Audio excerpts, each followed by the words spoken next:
네, 국내 코로나19 현황 정리해드리겠습니다. 어제 하루 신규 확진자 수는 2명입니다. 둘 다 해외 유입 사례고 모두 검역 과정에서 발견됐습니다. 지역 감염은 0명, 단 1명도 발생하지 않았습니다. 사망자는 1명 늘어서 255명이 됐습니다. KBS 재난방송센터 연결합니다. 자, 이종훈 기자, 구체적인 코로나19 현황부터 정리해 주시죠. 네, 하루 새 확진자는 2명 늘었습니다. 또다시 지난 2월 18일 이후 가장 적은 수입니다. 누적 확진자는 모두 1,806명입니다. 사망자는 1명 증가한 255명으로 집계됐습니다. 어제 신규 확진자 2명은 모두 검역 과정에서 나왔습니다. 지역사회에서는 해외 유입 사례를 포함해 단 1명의 확진자도 발생하지 않았습니다. 최근 신규 확진자를 해외 유입과 지역 발생 사례로 나눠서 보면 파란색의 지역 발생 사례는 상당히 줄어든 모습이죠.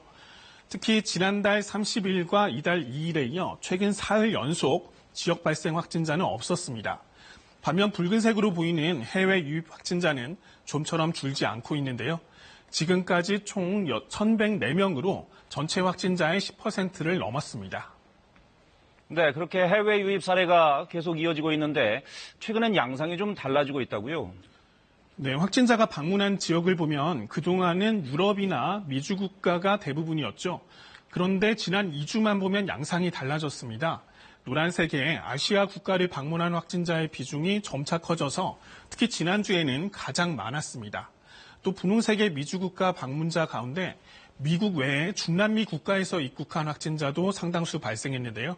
전 세계적인 상황의 변화와 무관하지 않습니다.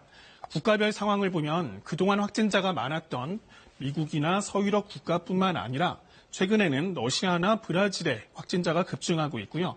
인도나 사우디아라비아 등 아시아와 중동 국가들도 확산세가 가팔라진 양상입니다. 국내 여건이 좋아져도 안심할 수 없는 이유인데요. 오늘부터 생활 속 거리 두기로 정책이 바뀌었지만 손 씻기 등의 개인 방역 핵심 수칙은 유지해야 하고요. 마스크 착용 등 보조 수칙도 지켜달라고 방역당국은 밝혔습니다. 지금까지 재난방송센터에서 KBS 뉴스 이정훈입니다.